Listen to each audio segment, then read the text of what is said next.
sobre esta ciudad. Nadie imagina lo que siento cuando miro sin mirar a este cielo inmenso que me envuelve y me arropa al caminar. Creo, tal vez no pertenezca a este lugar. Me acompaña un nudo en el pecho y no logro respirar. Y al pasar el tiempo desvanezco y me vence una vez más. Tanto tiempo y no se hizo nada. Tantas luces fueron apagadas. Cuántas veces sin tender la mano, por vergüenza a querernos ayudar. No pedí ni espero nada a cambio. Cargo mi condena y no deja sanar. Paso largas noches desvelado por no entender qué piensan los demás. Ya no importa si fui derrotado o no, o abatido sin poder ver el final.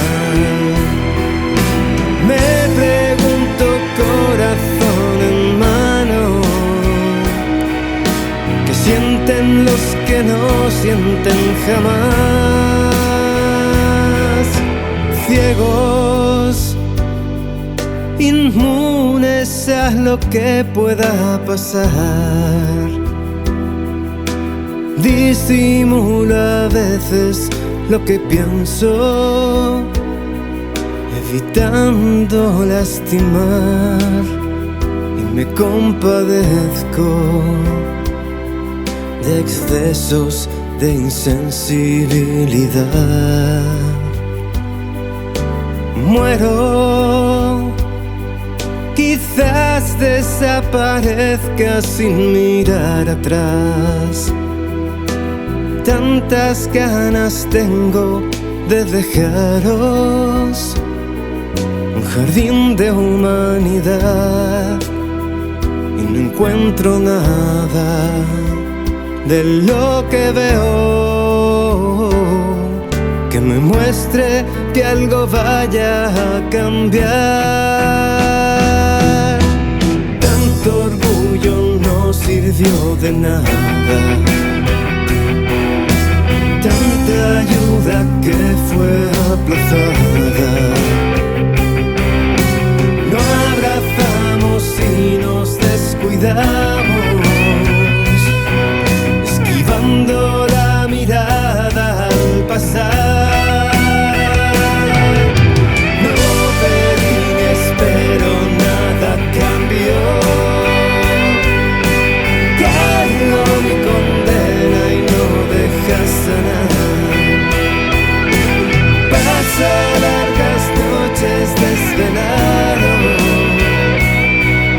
por no entender qué piensan los demás. Ya no importa si fui derrotado o no, abatido sin poder ver el final. Me pregunto, corazón en mano, ¿qué sienten los que nunca sentirán?